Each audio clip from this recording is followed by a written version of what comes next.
Tá tvoja relácia na chalupe dnes je teda úžasne úspešná. My prejdeme zhruba 1000 až 1500 kilometrov na jednu epizódu, len sedíš v aute. Teba odmietali. Čo bol tvoj zdroj síly? Vytrvala som. Asi to bol taký ten vnútorný hlas, alebo taká tá intuícia. To je obdivuhodné, že si vypočula ten hlas. Veľakrát on aj rozpráva, ale nepočúvame ho. Deti v škole by mali mať dnes minimálne hodinu denne intuície. Nás vyrušuje to byť sám sebou. Čo to znamená pre teba vrátiť sa k sebe? No počúvať sa. Byť trošku hluchá k tomu okoliu a byť viac naklonená k sebe. Vtedy sa to nejako upracať. Vtedy si nájdeš tú cestu, ktorú potrebuješ, ktorá je tvoja. Pýtajme sa samých seba. Tak. Čo je pre nás to správne, čo je pre mňa to pravdivé, čo ma priblíži viac k sebe. Áno, musíš to cítiť jednoducho. Viem, že len v sebe nájdem odpoveď.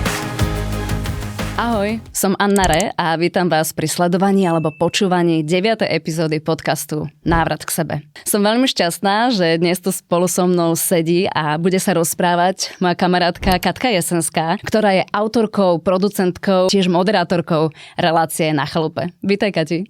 Ďakujem veľmi pekne za pozvanie, Anka. Veľmi sa teším, že som tu s vami.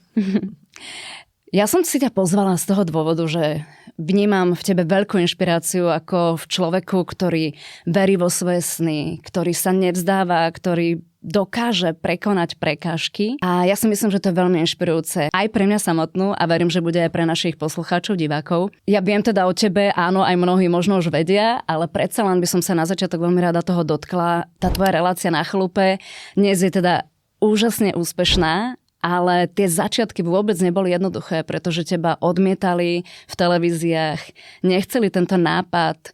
Ako si sa k tomu postavila a čo vôbec potom zavážilo v tom, že nakoniec to na tých televíznych obrazovkách vidíme? Asi tá vytrvalosť. Pretože ono to fakt vyzeralo tak beznádejne. Dnes tie televízie dostávajú v podstate denne na stôl rôzne scenáre a x dobrých nápadov, ale tá realizácia je naozaj že náročná, alebo je náročné sa možno dostať ako keby k tomu programu. No ale tým, že 2 roky som s tým chodila inak, ale to je ako známe, ale vytrvala som.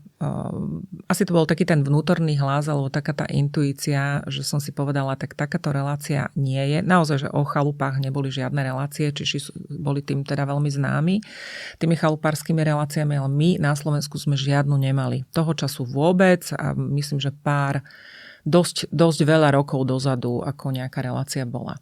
A hovorím si, toto bude asi aj diera na trhu, lebo veľa všelijakých záhradkárskych, ale chalupárska nebola ani jedna. Tým, že ja som chalupár a som v podstate vyrastala ako keby aj na tej chalupe, čiastočne s tými mojimi rodičmi, tak som si povedala, že toto je skvelá téma. Viem, že len v sebe nájdem odpoveď. Inšpiráciou pre tento podcast mi bol môj nový album Návrat k sebe, ktorý je už teraz v predpredaji. Ak sa ti páči tento podcast a jeho témy, tak pevne verím, že sa ti bude páčiť aj moja hudba. Na stránke annare.art si môžeš už teraz kúpiť album v predpredaji, čím priamo podporíš moju tvorbu. No a začalo to v podstate vtedy, keď ja som rekonštruovala chalupu, keď už rodičia boli chorí a už sa to proste celkom nevedeli tomu venovať a neskôr som ju teda akože prevzala a prišli tie nápady. Tak som nejako napísala ten scenár, no ale samozrejme, že to nebolo úplne ľahké. Čo znamenalo napísať scenár v tomto prípade pre takúto nejakú reláciu? Vieš čo, napísal to život v podstate, pretože ja keď ja mám chalupu z nepálenej tehly, úplne že na samote, v lese, tam tá rekonštrukcia je oveľa zložitejšia, ako keď máš tehlový dom, hej. Čiže musíš ako keby tie staré technológie niekde hľadať, musíš hľadať tých starých majstrov, aby si to správne a dobre urobila, lebo ten dom má úplne iné vlastnosti, inak dýcha, nemôžeš ho len tak podrezať, nemôžeš ho len tak zatepliť, čiže musela som ako keby zháňať tie informácie a keď som ich zháňala, tak som si povedala, že ako málo zdrojov je práve s týmito informáciami, že by bolo fajn možno mať takú reláciu, kde by sme si šerovali tie poznatky, my chalupári. A to som ešte vtedy ani netušila, že koľko tých chalupárov je. A to si v podstate aj všetky televízie mysleli, že teda ako tých chalupárov naozaj nie je málo, že je to malá komunita na to, aby toto uspelo. Čiže oni v tom vnímali, že nebude o to záujem, áno, ako určite. nebude to mať ten dopyt? divákov? Áno, že koho zaujíma nejaké chalupárčenie, veď to je možno 5,5 človeka, že prečo. No len opak bol pravdou, že potom sme zistili, že teda vôbec to tak nie je. No a už nehovoriac ani o tom, že keď prišlo obdobie covidu, tak všetci boli na tých chalupách, všetci kupovali chalupy, všetci predávali, čo sa len dalo, aby sa mohli odsťahovať do toho lesa. takže sa to vtedy len potvrdilo. Ale vrátim sa k tej tvojej otázke, že čo vlastne závažilo, že ja som vydržala tie 2 roky. Ja som veľmi netrpezlivý človek, inak upozorňujem. Takže tak to by som ti neuverila. No áno. Takže tie 2 roky boli naozaj pre mňa urputné. Ale je to taký ten pocit, je to intuícia a je to taký ten pocit, že ty vieš, že to chce len čas a že jednoducho musím nájsť nejaký spôsob, ako tých ľudí presvedčiť, že aby sme to vysielali. A je to také neodbytné. Keby som to mala dnes a spätne, keď sa k tomu vrátim po 11 rokoch, tak by som povedala, že bol to taký ten vnútorný hlas, ktorý ti hovorí, že toto je presne to, čo chceš robiť. Že to je taká krásna veta, že počúvaj svoju bláženosť. A že keď si o niečom presvedčená a môže ti XY ľudí rozprávať, že toto je nezmysel, prečo by práve tvoju reláciu niekto zobral, prečo by si ty mala toto robiť a x iných všelijakých šumov a hlasov, ktoré ti hovoria, že toto určite nie, taká tá akože logika, veď má to logiku, že ty nie. Tak toto treba dať preč. Že treba ísť za to svojou intuíciou. Ja tvrdím, že deti v škole by mali mať dnes minimálne hodinu denne intuície. Učiť sa intuíciu. Myslím si, že to je to, čo nás robí ľuďmi a že je to niečo, čo je veľmi, veľmi dôležité, aby sme si všímali, že je fajn, samozrejme, že sa vzdelávať, mať štatistiky, opierať sa o nejaké dáta, nejaké informácie. Presne tak, o všelijaké dáta. Ale vnútro však. Ja si myslím, že to srdce by malo byť akože na prvom mieste. A to nechcem byť ezoterická, ani nechcem byť patetická a neviem ešte aká lietajúca v oblakoch, ale ono to skutočne tak je, že tá naša energia existuje, veď to sú dokázané veci, že my vieme najlepšie, čo je pre nás najlepšie. Presne tak. A možno sa toho nejako dotýkať a viac sa toho dotknúť a vtedy to ako keby ide, tá naša cesta. My máme nejakú cestu. No a tá moja bola teda neuveriteľná, čo sa aj tohoto týkalo. Ja som bola v takom životnom rozpoložení, že to už ako bolo to posledné, že ja idem teraz rekonštruovať nejakú chalupu a ešte o nej písať scenáre. Takže ten život ťa nasmeruje vlastne tam, kde ťa má a možno aj v tej najnevhodnejšej chvíli, v úvodzovkách najnevhodnejšej.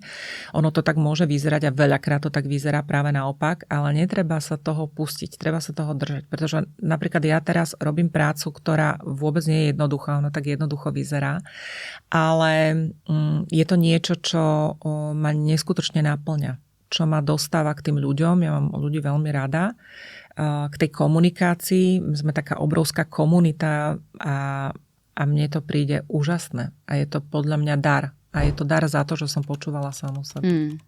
To je obdivuhodné, že si vypočula ten hlas, lebo veľakrát on aj rozpráva, tichučky, hej, k nám prehovára. Ale a niekedy aj nahlas. Niekedy aj nahlas, ale nepočúvame ho niekedy. Hej, a potom teda sa odkloníme, ale ty si ho teda vypočula napriek tomu, že si bola vtedy vo veľmi ťažkom životnom období. Áno. A si aj spomínala, že teba dokonca tá chalupa nie, že ty si zachraňovala chalupu, ale tá chalupa zachránila teba. Bolo to vzájomné, že v podstate aj tá fyzická práca, aj to všetko okolo, bolo to náročné, financie a tak ďalej. Hej. Ja som bola v takom období, že teda to bolo to posledné, do čoho som chcela investovať, lebo pomaly sme nemali strechu nad hlavou a mala som teraz ako riešiť chalupu, aby nespadla. Len tam bol aj ten sľub tomu môjmu otcovi, ktorý miloval to tam a ja som mu teda na smrteľnej posteli slúbila, že to nikdy nepredám a že sa o to postaram. A toto, bo ja som v týchto veciach veľmi taká, dá sa na mňa spoľahnúť. Keď dáš sľub, tak to platí, áno. Tak to platí. Tak som sa snažila proste mu vyhovieť a v zásade v tom procese, ako keby som si vždy tak nejak ako keby oddychla. Ja mám rada tú fyzickú prácu, tým, že som chalupár, tak mám rada tú fyzickú prácu a viem vypnúť počas nej. Tak ma to tak zamestnalo, že nakoniec z toho vzniklo to, čo z toho vzniklo.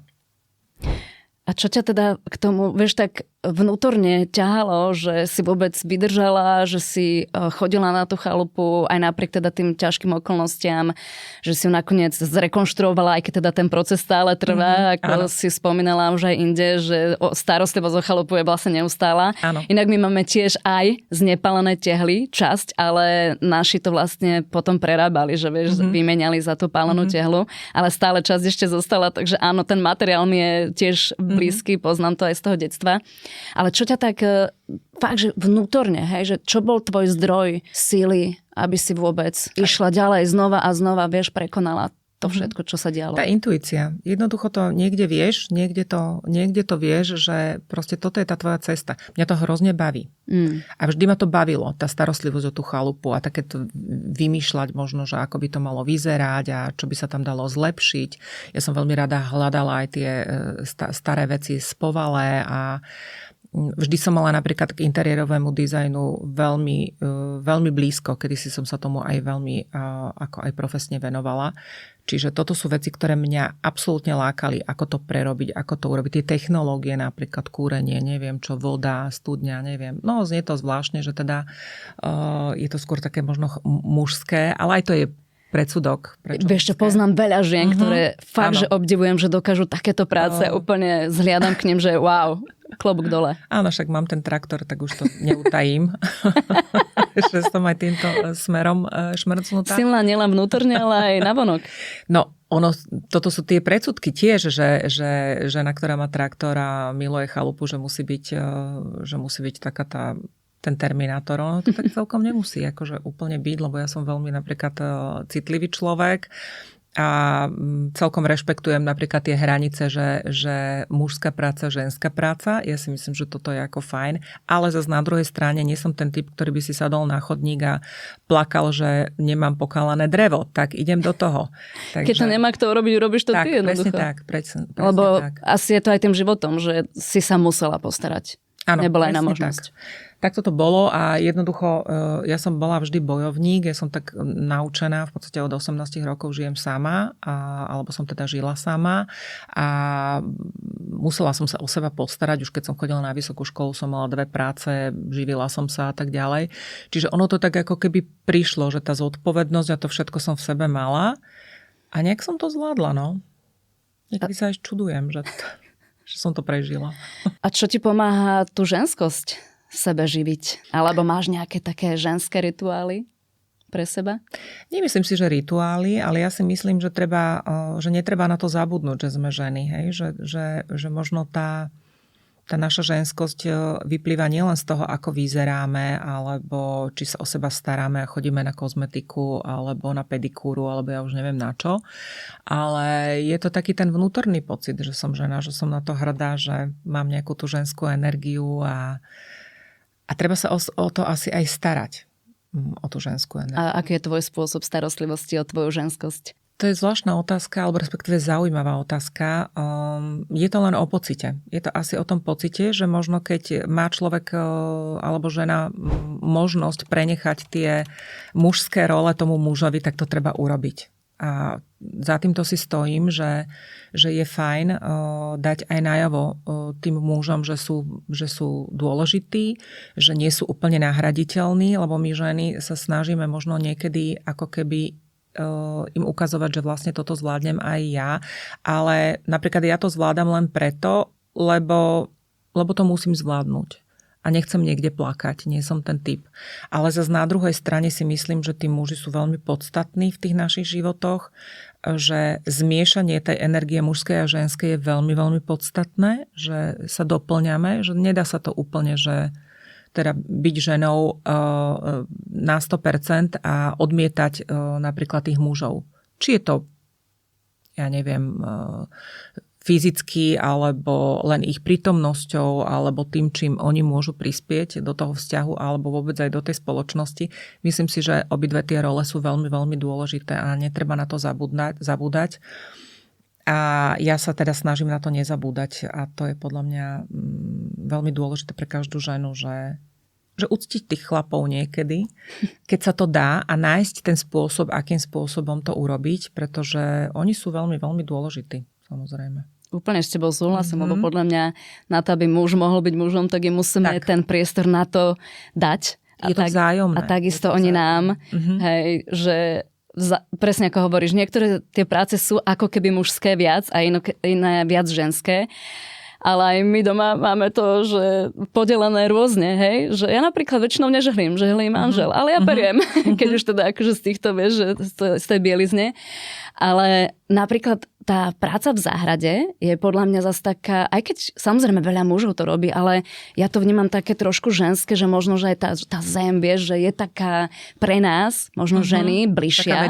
Taká meditačná, presne, hej, že ty pracuješ aj v záhradke tam u teba, alebo? Jasné, ja mám veľký skleník a tým, že mám otvorený pozemok a som v lese a medzi lúkami, lesmi, nemám oplotenie, tak mne tam chodí zver, čiže ja musím mať uzatvorený nejaký priestor, kde môžem niečo pestovať, lebo všetko zožerú.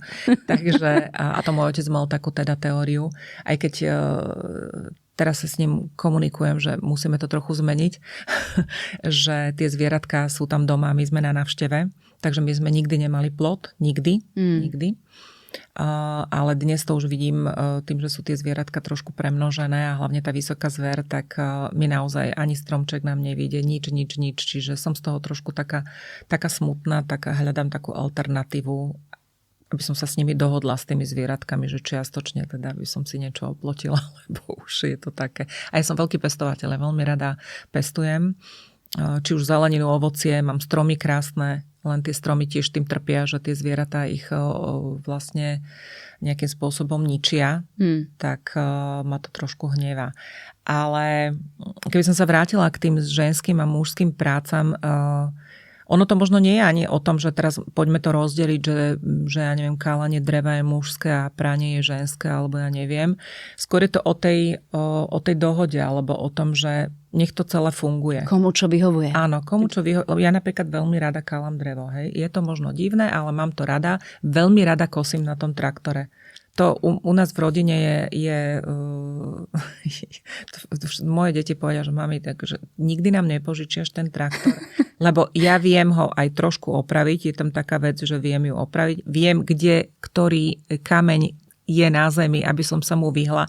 No ale toto je zase také, že srandovné, lebo treba delegovať tú prácu na tých ľudí. A toto sa učím, ja to učím celý život. Už dneska som na tom oveľa lepšie, ako som bola včera, ale je to teda práca na sebe, lebo ja som vždy bola zvyknutá všetko robiť sama. Toto si urobím, hento si urobím a vždy samozrejme najlepšie. A toto sa učím už roky, že delegovať, dôverovať, či už je to v práci, v mojom týme pracovnom, alebo je to moja rodina, moje deti a tak ďalej, tak už snažím sa proste to nechať tak, že nie vždy je to proste najlepšie z mojich rúk, ale... A nie všetko musíme mať pod kontrolou. Áno, a nie všetko musí byť 100%, to je ešte ďalšia vec, že nemusí, proste nemusí. Lebo ak chceme, aby nám niekto aj pomohol, tak. Čo je teda vec, ktorú sa podľa mňa mnohí učíme, ja som sa to sama tiež potrebovala naučiť, lebo mala som ten vzor od vlastne rodičov, že mama sa veľa starala. Aj keď sa naši rozviedli, tak samozrejme zase to bolo oveľa viac na ňu. Tak ja som bola skrátka úplne nastavená, že jasné, postaram sa, idem, hej, lebo som to videla na mame. A keď som potom začala teda s mojim tedajším manželom chodiť, tak on zrazu sme niečo mali ísť kupovať a že však ja idem, kúpim to. A že počkaj, ale ja chcem byť tiež pri tom, ja tiež chcem rozhodnúť. A že aha. A vtedy mi to nejako zaplo, že aha, dobre, tak toto vlastne je niekto, s kým mám zdieľať tieto veci, s kým mám komunikovať a bolo to a je to stále krásny proces učenia sa, však sme spolu už 19 rokov. Tak, a aj žehli. Úžasný manžel úplne. Aj varí, aj ja varím. Vieš, striedame sa skrátka, kto má ako čas, kto ako stíha. Ja keď idem na nejaký koncert alebo sem na podcast, tak on skrátka sa postará o veci, aby som ja sa mohla pripraviť, umyť si vlasy, pripraviť sa po tej stránke fyzickej, ale aj teda samozrejme príprava toho obsahu. A on mi vlastne pomôže, takže je to úžasné, ale ako si povedala, človek sa to učí a ja sa tiež veľmi učím tomu delegovaniu, že dôverovať, že niekto to spraví a dokonca veľakrát sa mi stane, že aj lepšie ako ja, čo je skvelé. Otázka je, že kto určí, že či je to lepšie alebo horšie. Toto sú všetko tie veci, ktoré... A ja stále tvrdím, že pokiaľ nejde o život, nejde o nič. Že trošku takej tej ľahkosti, že možno aj seba nebrať tak vážne, hej? Aj tie naše úlohy a to všetko, že ono je to taká hra, ono je to veľmi fajn, keď to vidíme ako hru. Počúvaj, teraz si normálne v týchto dvoch vetičkách povedala asi 3 alebo 4 názvy mojich piesní, takže úplne úžasné. s tebou súhlasím. Úžasné. Ale toto je to najťažšie. Vidieť v tom živote tú hru chce to veľký nadhľad. Veľký. Možno aj nejaké skúsenosti a stále si to opakovať a stále si hovoriť, že naozaj, čo sa ti môže stať? A to je to odburávanie tých strachov, lebo tie strachy sú úplne najväčšou prekažkou v tom, aby sme niečo dosiahli, čo cítime, že by sme chceli. Tam to sú tie dve veci. A ten strach je veľmi abstraktná záležitosť, ale veľmi, veľmi silná. Ale môže nás doslova paralizovať Úplne, v niektorých situáciách. Takže... A otázka je, že keď to rozoberieme na drobné, že čo to vlastne ten strach je, z čoho vyplýva a prečo ho máme. A možno, že a mne veľmi pomáha, keď si vždy poviem, čo najhoršie sa mi môže stať. A nakoniec vždy prídem na to, že nič. V zásade nič také horibilné, že by som teraz prišla o život, alebo neviem, moji blízky. Že treba to tak ako keby zbagatelizovať niekedy tú vec. Nechcem povedať, že postaviť sa k tomu laxne, ale možno si povedať, že no tak zase nič sa nedeje až také hrozné. A vtedy sa to nejako uprace, vtedy si nájdeš tú cestu, ktorú potrebuješ, ktorá je tvoja, musí byť tvoja. Nie, že ťa niekto do niečoho možno súka, do nejakej kolanice a zase je to len, keď ťa niekto napríklad dáva radu. To je síce fajn a môže to byť tvoj blízky človek, ktorému dôveruješ a preto ťa to hodne môže ovplyvniť, ale zase na druhej strane je to vždy jeho subjektívny pohľad. Cez jeho filter. Cez jeho skúsenosti. Cez jeho život. Cez jeho energiu. Cez ľudí, ktorých má okolo seba. Čiže ono je to veľmi, veľmi vrátke. Preto hovorím, vrátiť sa k sebe, trošku si tak povedať, chce sa mi, nechce sa mi, čo to so mnou robí, mám tie zimomriavky, nemám ich. A hovorím, ako to nemusí byť niekto, kto... Môže to byť aj človek, ktorý je proste založený úplne inak, ako ezoterický. A ono je to takéto, to slovo také sprofanované. Nie, poďme sa vrátiť iba k sebe. Trošku sa vnímajme. Páči sa mi to, nepáči sa mi to. Úplne to stačí. Hej? Že si to tak... Mám z toho dobrý pocit, nemám z toho dobrý pocit a idem do toho. Toto je pre mňa prvá otázka vždy. Čiže to sú také navigátory pre teba, hej? Úplne. Ako sa rozhoduješ. Áno. Či mám dobrý pocit, primárne, nemám dobrý či pocit. mám z toho dobrý pocit, či z toho nemám dobrý pocit. A niekedy neprichádza, hej? Ono to nepríde hneď. Ty potrebuješ niekedy na to čas. Daj si ho. Daj si ten čas na to, aby si sa rozhodla, či chceš alebo nechceš. A potom tam príde to, že vedieť povedať nie. To je zase ďalšia vec, ktorú sa treba súvisle s týmto samozrejme naučiť, vedieť povedať nie. Lebo keď niečo nechcem, tak musím sa k tomu tak postaviť. To je to, že postavím sa sama za seba. Vnímam, že máš naozaj už odžité veľa, lebo to, čo rozprávaš, sú krásne, múdre slova, s ktorými sa ja veľmi stotožňujem. A myslím si, že niečo podobné som si prešla túto cestu, však preto aj návrat k sebe. Celý tento podcast, aj ten môj nový album. Lebo, ako si povedala, je to hlavne o tom, že vrátiť sa k sebe a čo to znamená vrátiť sa k sebe? Čo to znamená pre teba vrátiť sa k sebe? No počúvať sa. Počúvať sa. Ako keby byť trošku hluchá k tomu okoliu a byť viac ako keby naklonená k sebe alebo počúvať, naslúchať k sebe. A to je práve tá intuícia, to naslúchanie. Že to je práve to, že sa počúvam, že vnímam, páči sa mi to, nepáči sa mi to, vnímam, ako to so mnou rezonuje, či sa v tom dobre cítim, či chcem na to myslieť, či na to nechcem myslieť. Tam je veľa tých faktorov takých. To sú tie také jemné veci, ktoré my pri tom zhone, v ktorom žijeme a pri tých obrovských povinnostiach, ktoré máme, odkladáme, pretože nás vyrušujú. Nás vyrušuje to byť sám sebou. Pretože to ťa odkláňa od toho, že teraz musím toto, potom toto a ty nemáš čas rozmýšľať nad tým, čo ty chceš alebo nechceš a či máš zimomriavky alebo ich nemáš. Jednoducho vieš, že musíš ešte urobiť 6 vecí do 16:00 a jednoducho nemáš na to čas. A toto je to zastavenie, tam je to nutné sa zastaviť. A keď nemáš čas ten deň, tak sa zastav v noci alebo keď ideš spať, tak si na to spomeň a ja to tak riešim, že keď fakt, že musím, že mám tie, aj to je také slovo, že musím, že to je ako... Och Bože, áno. Jasné, že všetko musíme a na konci dňa nemusíme. Lebo... Vraj je dobre si to nahradiť slovičkom smiem, že môžem, že vlastne áno, ale nie je to to isté. Nie je to to isté, hej, alebo chcem to urobiť, je už zase úplne iný pocit z toho. Alebo potrebujem to urobiť? Toto sú tie programy za mňa. Toto sú tie programy, ktoré sme my mali naučené. Mali sme ich naučené zo základnej školy, pani učiteľky. Doma sme ich mali naučené. Povedzme si to rovno, ako sú veci, ktoré by som ja ako dnes už určite nerobila. Ale tie programy sú nesmierne silná vec, pokiaľ sa na to nezameráme a nepovieme si, že prečo som to ja takto celý život robila a nezamyslíme sa trochu nad tým, že dá sa to možno aj inak a nebude to také bolestivé. Ale ty si taká premyšľavá. No, keď mám čas, tak premyšľam, akože snažím sa... Akože nad sebou, nad životom, že to tak ide. Neberieš tie veci, že takto to je, tak už raz som taká, teraz už nebudem... Teraz už nie, ale dlhé obdobie zo svojho života som takto rozmýšľala, tak cez tie programy. Že je to dané, hej? Že je to dané, tak toto je, všetci to tak majú, aj moji rodičia to tak mali, kamarátka to tak má, všetci to tak majú. Veď takto to väčšinou býva, tam som si to prečítala, taká je štatistika, nemôže to byť inak. No nie, dnes to tak už vôbec neberiem, vôbec. A musím povedať, že toto obdobie života, ktoré teraz žijem, predpokladám, že to bude tvoja ďalšia otázka. Som veľmi intuitívna. Som veľmi intuitívna. Áno, hej, že ako sa máš, v akom si období. Áno, presne tak.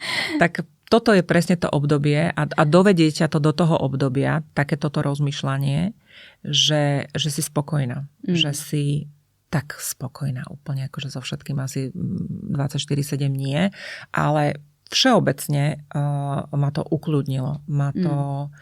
Ma to uzemnilo, hovorím si, že čo sa také hrozné môže udiať a ešte jedna veľmi dôležitá vec, človek musí získať aspoň tým životom, keď už nie niečím iným, určitú pokoru. A tá pokora, ono to znie zase veľmi abstraktne a sprofanovane a neviem ešte ako, ale pozrime sa na to veľmi reálne, že tá pokora nás tak stabilizuje, nás uzemňuje, že keď trošku vidíš aj ten život, ktorý je okolo nás a máš súcit s tým, čo sa okolo nás deje. Nehovorím, že máš niekoho ľutovať alebo máš mu pomáhať, keď nechce alebo robí zásadne niečo iné. Ale ten súcit je pre mňa veľmi, veľmi dôležité a tá pokora tiež. Pokora k tomu životu, pokora k tomu, čo sa deje. Možno aj k tomu, čo sa nám deje a nemusí to byť úplne najlepšie. Povedať si, že dobre, tak toto je asi moja cesta, tak toto malo byť niečo, ma to má naučiť. Tomuto napríklad ja už dlhé roky verím a som si to overila sama na sebe ako všetko, že to, čo sa nám deje, nie je len tak. A keď si to uvedomíme, že to nie je len tak, že je to taká nejaká naša škola, tak ono ťa to zrazu dostane presne tam, kde máš byť.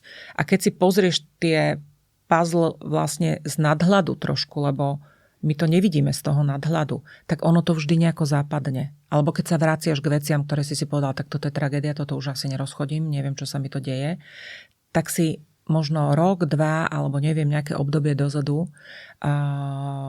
povieš, že no takto to malo byť. Veď ja by som, keby sa mi toto neudialo, tak ja dnes nie som tu.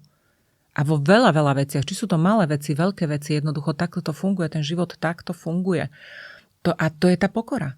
To je tá pokora, že dobre, príjmam to. Takto to je, príjmam to, nebudem s tým bojovať. Jednoducho to príjmem, uvidím, kam ma to dovedie. A garantujem, že nás to dovedie len tam, kam má. A že vždy za tým zlým, zase si povedzme, že čo je pre nás zlé, čo je dobré, že vieš to, nevieš dávame to. nálepku. Hej, zase je to nálepka, zase je to nejaký program. Vždy za tým zlým je nejaký vyšší zámer. Je to dobré. Ja si myslím, že ja keby som neprešla všetkými tými vecami zlými, ktorými som prešla, zlými, náročnými, tak dnes nie som tým človekom, ktorým som. A to nehovorím, že nemám čo naprávať, alebo naprávať asi nie, ale že nemám čo zlepšovať, alebo kultivovať. Presne tak. O všetko sa treba starať. Aj o ten náš život sa treba starať a trošku si ho všímať. Aj o tú našu dušičku a o to všetko. Akože ono to... Možno teraz, keď to niekto pozerá, si povie, už tam bolo o tej dušičke toho veľa, ale Ono je to veľmi logické v zásade. Ale sme spirituálne bytosti. Je to logické. Ja to cítim. A no každopádne máme to srdce. Hej? Máme to srdce, nemáme len ten mozog. Máme tie city, pocity. No, máme tie emócie. A s tými emóciami treba aj narábať, hej? Že treba vedieť s nimi narábať. A treba ich počúvať. Tak máme ich, raz sme ich dostali, tak asi na niečo ich máme. Tie nás vlastne môžu navigovať. No, emócie sú najlepší navigačný systém. Jednoznačne áno. Aj keď emócie, už teda vnímam emóciu už ako hybnú silu, že už ma tam niekam posúva, niečo teda so mnou chce urobiť. Chce ti niečo povedať. Hej, ale ten pocit mi hovorí. Aspoň no, ja to tak vnímam. Tá emócia vytvára ten pocit. Tá emócia ti vytvára nejaký pocit, lebo keď už máš emóciu, tak ona vlastne je veľká kamoška s tým pocitom. Oni sú neoddeliteľné nádoby. Čiže je v zásade jedno, ako to berieš, či reaguješ na pocit, čo je prvé, či sliepka alebo vajce. Každopádne je to o nás, je to o tých zimomriavkách, je to o tom, či počúvaš tú svoju bláženosť, je to o tom, či sa ti to páči. A čo pre teba tá bláženosť znamená? Čo ty vnímaš pod bláženosťou? Že ma to baví. Baví ma to. Napríklad baví ma to, zaujíma ma to, chcem byť v tom pocite, chcem robiť to. Ja som napríklad vedela, keď sa vrátime zase ako k tej mojej práci a k tej mojej relácii, tak ja som napríklad vedela, že toto je vec, ktorá mňa neskutočne baví. Ja som celý život vymýšľala, že ako urobím toto, to mňa tak chalupa ma bavila vždy. Či záhrada, či drevo, či príroda. Proste všetko ma to tak baví, aj ten vidiecký život a tí ľudia, ja som tak chodila to vždycky pozorovať. Musíte to baviť. Musíš cítiť, že ježiš, toto je niečo, čo by som chcela v tom byť. Chcem v tom byť. A to ti dáva ten vnútorný oheň. Áno. A napríklad to je to, že veľa ľudí robí 20-30 rokov rovnakú prácu. No nebaví im to, ale povedia si, ale mám istotu. Ja keď počujem slovo istota. Hej, ja tiež som na to. Jediná istota je, že všetci umrieme a že musíme platiť dane. Áno. Nič iné, nie? Áno. V podstate. Ale jednoducho aká istota? Istota nie je na druhý deň ničom. ťa môžu vyhodiť. Za prvé. A za druhé, jednoducho, keď ty nevykročíš zo svojej komfortnej zóny, ty nikdy v živote sa neposunieš. A vykročiť z tej komfortnej zóny znamená niečo aj riskovať. Že poďme niečo riskovať, aby sme zistili, že či je to OK. No tak keď padneš na nos, tak na neho padneš, tak vstaneš, ideš ďalej. Ale garantujem, že nás to niekam posunie. Že nás tie pády niekam posunúvajú. Ja netvrdím a nedávam ani návod na to, aby niekto si robil zle, lebo si myslí, že potrebuje sa odraziť od toho dna, tak idem si teraz urobiť zle, alebo vedome idem do niečoho. Ale to nemusí, to je zase to škatulkovanie, že či je niečo zlé alebo dobré, ale poďme prekonávať niekedy trošku nejaké veci, niekedy aj seba. Lebo keď to neposúvaš tie hranice, tak ostaneš ako keby zabetonovaný v tom svojom programe. Kde sa chceš posunúť? Kam chceš ísť? Ty vlastne stále budeš robiť len to isté. Ako napríklad ten človek, ktorý si povie, že áno, tak 30 rokov robím toto isté, nebaví ma to, už ma z toho ide poraziť. Už nech som na dôchodku a budem potom robiť to, čo som vždy chcela. Ale to nikdy tak nefunguje. Akože nikdy nefunguje to, že si povieš, no dobre, až keď budem na dôchodku, až keď toto. To nikdy nebude fungovať. Ako nájsť to šťastie teraz? No, urobiť to, čo chcem. Teraz to urobme to, čo chceme. Snažme sa nájsť tú cestu, ten správny čas, ale chcíme to už teraz. A nepovedzme si, že urobíme to za rok, za 2, za 3. No, chceme to už teraz a už nás to niekam dotiahne. Už nás to, nechcem použiť to slovo vesmír, ale ten život ťa už k tomu nejako dotiahne, pretože tá tvoja blaženosť ťa k tomu ako keby pritiahne, hej, to, že to chceš.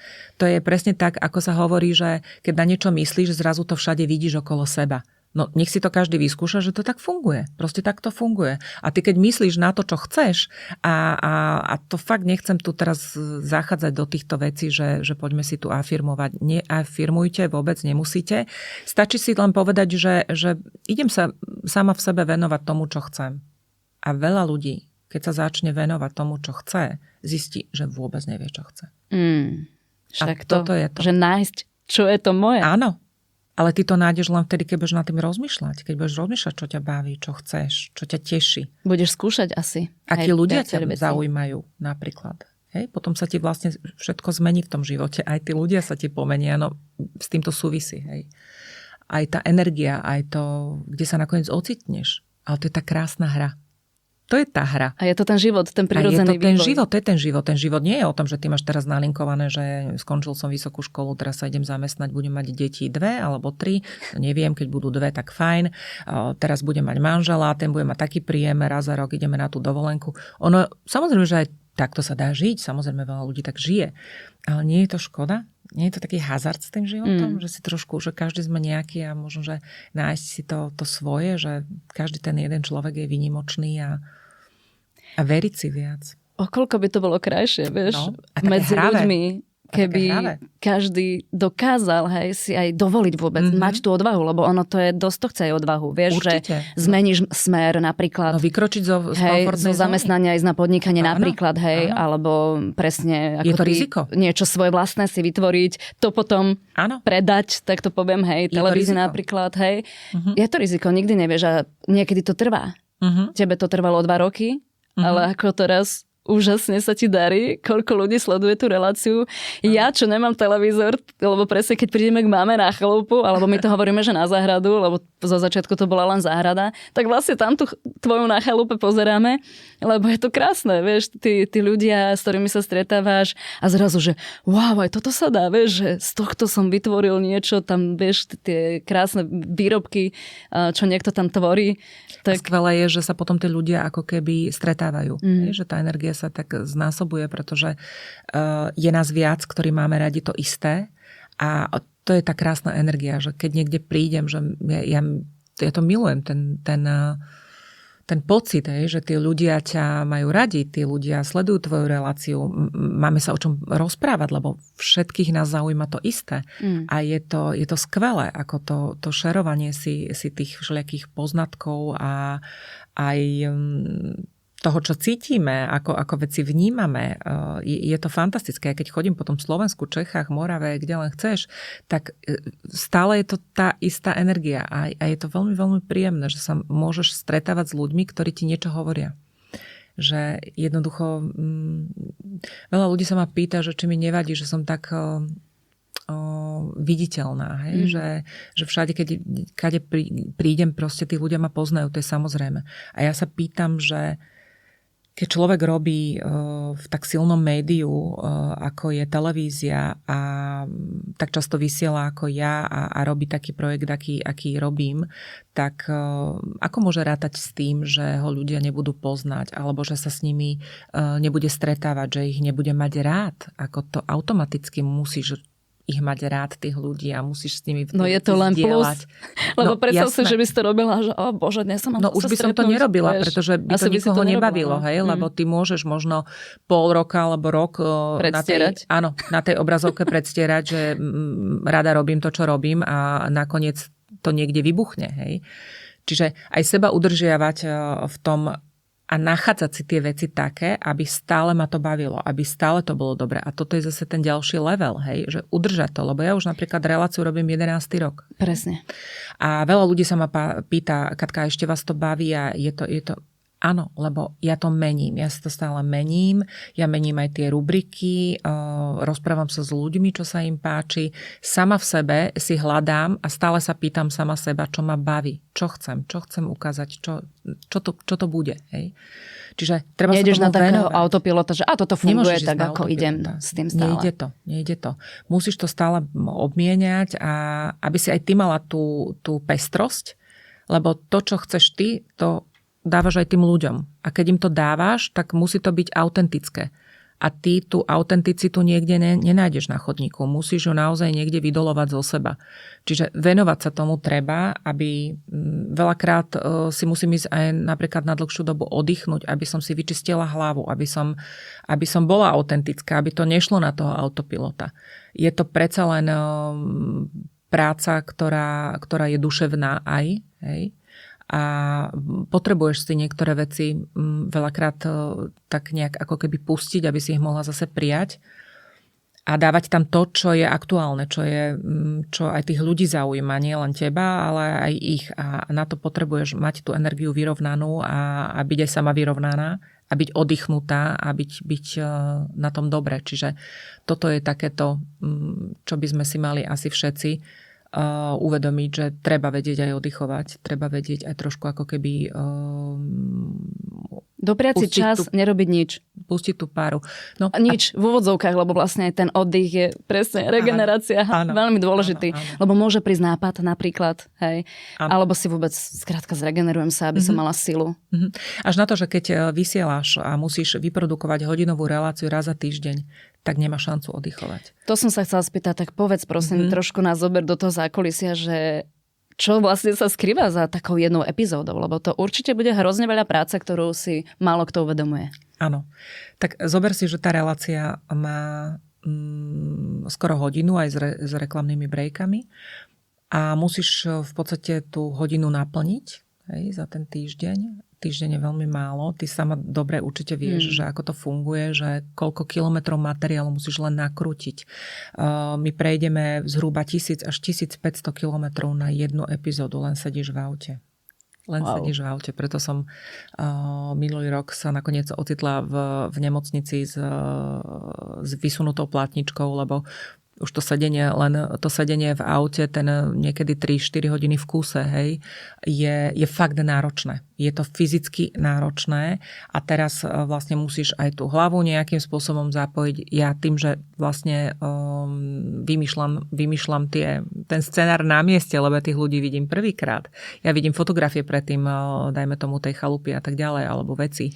Ale ja necítim tú energiu toho človeka, nikdy som sa s ním nerozprávala, neviem, ako bude fungovať pred kamerou. Sú ľudia, ktorí sa zaseknú a to je psychológia. Tlačím očami. Čiže ja musím byť aj milý a empatický človek, aby som tých ľudí vedela navnadiť, aby mi dôverovali. Aby som im dala najavo, že jednoducho nejde o nič, že ide len o to, aby sme si predali tu na nejaké informácie a aby sme sa cítili pri tom aj dobre. Veď prečo budeme robiť niečo, pričom sa necítime dobre, že cítime sa pri tom dobre. A oni sú tak milí tí ľudia, že aj tí, ktorí sú tak najviac zaseknutí, oni sa potom tak otvoria. Čiže ty musíš byť trošku psychológ a to je veľa energie. Ty musíš trochu do toho dať tú svoju energiu, mať ich rád tých ľudí a pomôcť im. Lebo to sú 99% ľudia, ktorí nikdy nestali pred kamerou. Ako ja to absolútne chápem, že to vôbec vystresovaný. Úplne, hej. Tak ja vždy mám už taký proste monológ a začnem tým, aby som ich ukľudnila, aby mali pocit bezpečia, aby vedeli, že určite tam neuverejním niečo, čo oni nechcú, alebo možno sú aj veci, ktoré nechcú ukázať, tak sa dohodneme, čo chcú, čo nechcú. Oni musia mať v teba tú dôveru. A toto chce veľa energie. Ako naozaj veľa energie. Ja som niekedy tak unavená večer. Ale v dobrom, hej, že prídem domov a jednoducho už nedokážem ani rozprávať, lebo sa potrebujem sa ukludniť. Lebo je to takéto nápätie a to taký nápor na nás, aby sme tých ľudí aj trošku im pomohli. Toto je len jedna časť z toho, hej, že nejaká cesta a teraz to... Samotná výroba, len teda ako nakrúcanie, tak. No a teraz to nakrúcanie ako také, hej, ako ľudia vidia možno rubriku, je ich asi 5 počas tej jednej relácie a vidia rubriku, ktorá trvá 5-6 minút alebo 4 až 6 minút a neuvedomujú sa, že tá jedna rubrika sa nakrúca pol dňa. Že si vieš predstaviť, že tých pár minút na tom obraze sa nakrúca celý deň. A to sme ešte nestrihali, nezvučili, nepísali komentár, nerobili XY iných vecí. Hej. Musíš si to naštudovať, do akého regiónu ideš. Čo vlastne, toto je zase tá práca ako keby pomimo. Hej. Veľa vecí sa musíš naučiť, aby si vedela, že nepovieš nejakú hovadinu. Lebo aj to sa môže stať, že si pomýliš niečo a ja neviem, región Kopanice a Záhorie, mali sme totiž to takú kauzu, že kolega, ktorý bol u nás nový, jednoducho nevieme, ako sa to stalo, naraz sme strihali 2 regióny, Kopanice a Záhorie a jednoducho sa nám stalo, že sme poplietli text. Hej. V V tom VOčku sa nám poplietol text. Ale bola to v podstate jedna vetička, len jednoducho sa toho samozrejme kopaničiari chytili, že my nie sme Záhorie a ono to tak vyznelo, ale ono to tak nemalo byť, ale vyznelo to tak, že teda sme ako keby zmiešali to Záhorie s tými kopanicami. Ja mám chalupu na Kopaniciach a mám ešte aj chotárny kameň ako keby v strede pozemku, pretože časť toho pozemku mám Záhorie, čiže viem veľmi dobre, aká rivalita medzi týmito regiónmi stále funguje, takže by som to nikdy ako neurobila a samozrejme, že viem, o čo ide. Ale stanú sa aj také veci, samozrejme, však sme tým ľudí, nemôžem dohľadať úplne na všetko. Ľudský faktor proste zlyhal, po 10 rokoch sa nám toto stalo. Že ešte druhýkrát sa ospravedlňujem všetkým Záhorákom a Kopaničiarom, že sme to nezvládli, ale už je to dávno teda opravené. Ale to som chcela povedať len na margo toho, že jednoducho stanú sa veci a ty musíš mať v podstate tú hlavu všade a musíš stále byť prítomná a je toho veľmi, veľmi veľa. A teraz dohliadnúť na ten konečný výsledok, aby sa to pospájalo tak, aby to bolo pekné, aby to ľudí bavilo, aby ich to nenudilo, aby teraz pohľadať všetky tie veci. Tá príprava na to, aby si mala naplnený vlastne ten obsah tak, aby to bolo zaujímavé, je neskutočná práca. To sú hodiny, noci hľadania, pýtania sa, skúšania veci a tak ďalej, že to nie je to úplne také jednoduché, jak to vyzerá. Ale je zase fajn, keď ten výsledok je taký, že si povie, že Katka, my si tak oddychneme pri vás, alebo veľmi často počúvam tú vetu a to je dar. A počúvam tú vetu, že viete, že my vôbec nepozeráme televízor, ale vás si každú nedeľu zapneme, lebo to je pre nás rituál. Ja keď toto počujem, tak si hovorím, máme zimomriavky teraz, že to je ten dar. A to je tá pokora. Odmena. To je tá odmena, že tým ľuďom robíš dobre, že si vedia pri tebe oddychnúť. To, čo je viac, keď si niekto vie pri tebe oddychnúť, zrelaxovať, že im dávaš tú energiu, ktorú potrebujú po tej práci a možno aj po tých programoch, ktoré majú zapnuté v hlave, že toto musím a hento musím. Jednoducho, toto je pre mňa neskutočný poháňač. Mňa toto na tom veľmi baví.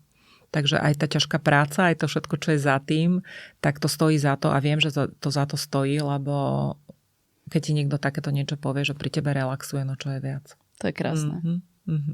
No a fakt, že okolo tej jednej relácie tak veľa práce, to si nevieme asi ani predstaviť, tí, ktorí sme do toho nejako neprenikli v inej miere, lebo však ja zase, keď videoklipy, album, to je enormne veľa roboty, ktorú si väčšina ľudí samozrejme nevie predstaviť, čo je tiež v poriadku, lebo však každým vykonáva nejakú inú činnosť a to si niečo iné obnáša. Ale ako to balansuješ? V zmysle, lebo presne ideš teraz, hovoríš, že ani nemáš čas si oddychnúť nejaký čas, čo chápem, ale potom príde nejaký moment, dopraješ si ho, ak áno, čo pre seba spravíš? No, alebo ako sa prepáč ešte, že možno nastavíš, že viem, že teraz idem, ja neviem, 7 dní v kuse, vymýšľam natáčať, že fakt viem, že nebudem mať vôbec nejaký čas, ale máš nejaké také, že niečo si povieš možno, že aby si to zvládla? Vždy si poviem to, že idem to považovať za hru. že jednoducho, že to zvládnem. A naozaj mám takéto obdobia, keď viem, že mám za sebou 3-4 alebo pred sebou 3-4 nakrúcacie dni a potom ešte samozrejme x miliónov vecí, tak viem, že sa potrebujem na to nastaviť, aby som to fyzicky zvládla hlavne. A aj psychicky, ale hlavne fyzicky. Tak sa na to nastavím, poviem si, že to zvládnem, nejde o život, nejde o nič, proste sa nakaučujem, poviem si tieto veci a teším sa na tých svojich kolegov napríklad. My sme už taký tím, ktorý sa dobre poznáme, sme veľmi často spolu. Mám taký, že stály tím, čo som vždy chcela a sa mi to podarilo. Že sú to ľudia, s ktorými že mi nejako sa nemenia, nefluktujú. Možno v jednej alebo v dvoch profesiách mám ľudí, ktorí sa menia, dajme tomu 2 medzi sebou, ale viac nie. Hej? Čiže teším sa na ten svoj štáb. Sme taká, myslím si, že veľmi fajn partia a poviem si, že to spolu nejako zvládneme, že sa vieme podržať, že viem, že sa môžem na nich spoľahnúť, oni vedia, že sa môžu spoľahnúť na mňa. Jednoducho to dáme, že je to zase aj o tej dôvere A veľmi často sa nám to deje. No a potom v tom, aby som mala taký, že svetlo na konci tunela, tak v podstate existujú v lete aj v zime televízne prázdniny. Ty to dobre poznáš, júl, august a v podstate v zime sú to vždy tie vianočné sviatky, hej, že teda ten január, február sa tiež nevysiela, že sa vysielajú len reprízy, čiže my dávame len reprízy v tomto čase a my máme čas sa trošku si vydýchnuť. Samozrejme, že točíme, lebo pre nás je leto napríklad sezóna. Musíš predpripraviť. A musíš predpripraviť, aby si potom nemala ani toho toľko, ale zase sa musíš venovať aj sezóne. Ja sa snažím dodržať tú sezónu, aby sme boli sezóny. Čiže nie úplne toho toľko, ale musíš byť prichystaná. Musíš si dopredu pol roka napríklad aj chystať kopec veci, aby si, ja neviem, keď sú nejaké udalosti, keď sú fašianky, keď sú dožinky, keď sú, ja neviem, stávanie 1. mája a tak ďalej. Ty sa musíš na to aj s tými ľuďmi nejako pripraviť, že kedy to bude, ako to bude. Aj dohodnúť si asi už tých ľudí, ku ktorým pôjdete dopredu. Hej, lebo to sú také náročné točenia, kde je veľa ľudí a potrebuješ ich zorganizovať a oni potrebujú si zvyknúť na to, že ty tam prídeš s kamerou a tak ďalej. Sú to všetko dedinskí ľudia, ktorí proste majú svoj režim musia sa starať. A ty sa musíš tomu prispôsobiť. Takisto ako aj tým chalupárom, ako všetkým ľuďom. Ja sa im musím prispôsobiť, nie oni mne. To ja sa ich pýtam, kedy môžeme prísť. Ja sa ich pýtam, kedy im to vyhovuje. Ja sa ich pýtam, či toto je OK, aby sme tam dali. Čiže musíš mať tú empatiu, tú pokoru. My ideme k niekomu na návštevu, tak sa aj správame. Upracujeme si, nechováme sa hulvácky. Jednoducho toto všetko už máme taký nejak zaužívané a musí toto všetko perfektne fungovať. Ten režim musí byť. Hej. Ale stále sa vraciame k tej pokore. A už teraz neviem, kde bola tá otázka. Otázočka bola, že ako balansuješ. Ako balansujem. No a práve v týchto mesiacoch sa vždy si nájdem nejaký čas, napríklad v tej zime, hej, že sa snažím ísť napríklad na tú ajurvédskú kliniku. Teraz pôjdem do Indie, idem už 3-krát, predtým som bola 2-krát na Sri Lanke, teraz by som chcela ísť, dúfajme, že mi to bude dopriate. Chcela by som ísť niekedy v novembri do Indie. Mám rada veľmi tú ajurvedu, stále to študujem, baví ma to. Ja cvičím jogu už roky, takže vždy to s tým spojím a toto ma veľmi nabije. Viem sa tam tak vyčistiť aj psychicky, aj fyzicky.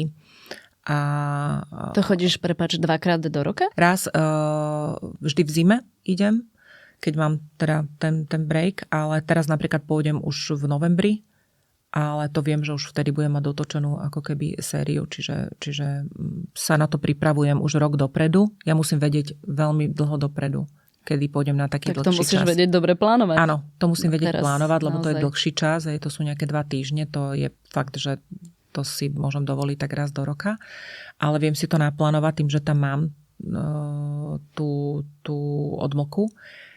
Ale takto možno počas roka, ja som vášnivý cestovateľ, ja veľmi rada cestujem. Ja keď môžem, ja idem aj na predĺžený víkend napríklad niekde sa pozrieť len do nejakej metropoly, alebo si len tak oddychnúť, alebo namočiť nohy do mora. Jednoducho. Pritom stále cestuješ v tom aute, že tak fakt, že tisícky kilometrov a ešte potom po svojom voľnom čase ideš znova cestovať. Lebo ty vypneš pri tom, že vidíš niečo iné, že potrebuješ ako keby zmenu toho prostredia. Že pre mňa je relax aj tá chalupa, ale paradoxne, keby som si mala ísť oddychovať len na tú chalupu, tak ja sa tam zrobím, lebo ja som ten aktívny chalupár, nie som taký ten, že si sadnem na terasku a pozerám, že ako je tam krásne. Ja vidím, že tam mám trávu, treba ju pokosiť, toto treba, neviem, pokalať drevo, tam v skleníku treba byť zo 3 hodinky a ja jednoducho pri tom, ako ma to baví, tak ja by som si neoddychla. Čiže ja sa musím nakaučovať, že ty ideš moja zlatá preč od toho všetkého.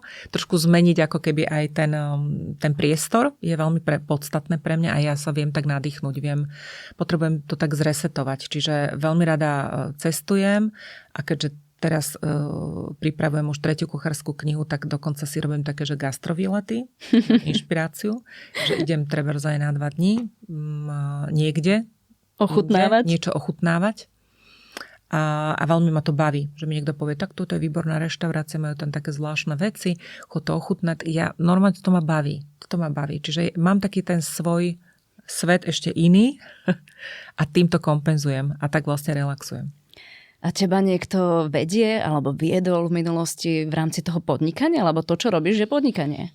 Pokus omyl sa to volá, pokus omyl. Ja som v podstate podnikala od 23 rokov. V 23 som si založila prvú firmu, a dokonca SROčku. Už hneď som išla na to takto. Tá bola na čo? Pokus omyl. Ja som mala dokonca taký krajčírsky salón. Ja som totiž milovník módy.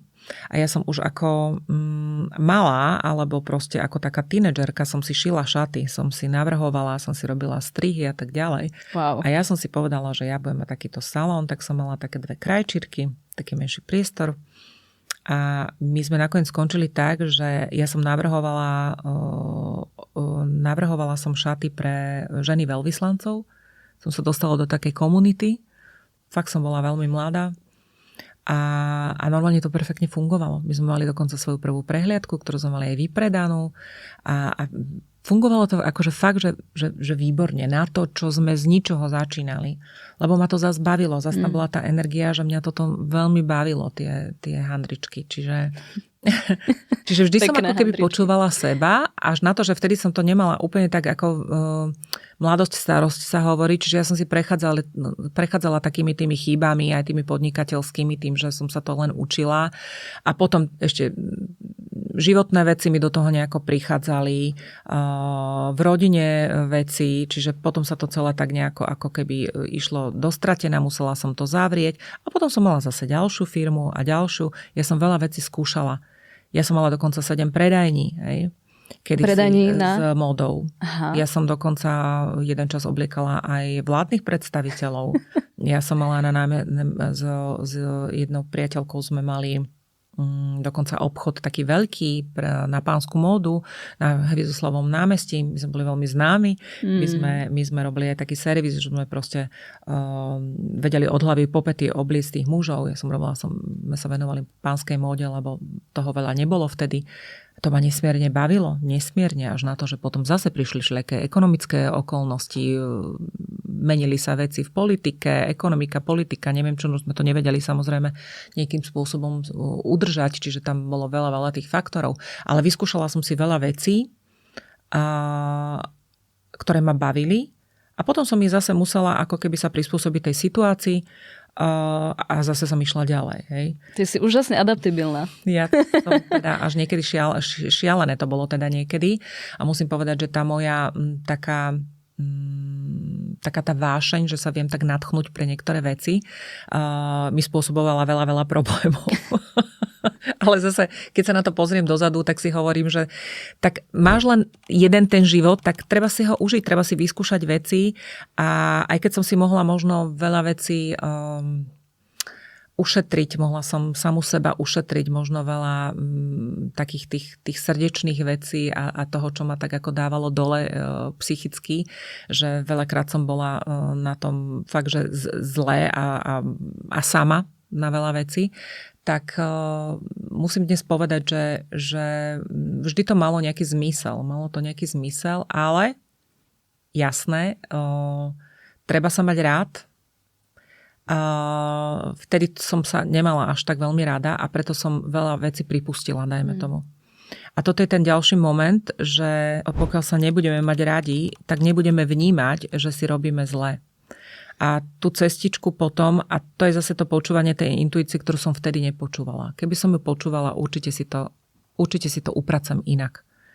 Neľutujem toho, ale mohla som si ušetriť veľmi veľa vecí, takých tých smutných a možno ťažkých, ktoré potom mali dopad napríklad aj na moje deti, čo si ako matka veľakrát nevieš ako keby odpustiť. Čiže týmto všetkým som si musela prejsť, týmto procesom, aby som si aj odpustila tie hovadiny, čo som urobila.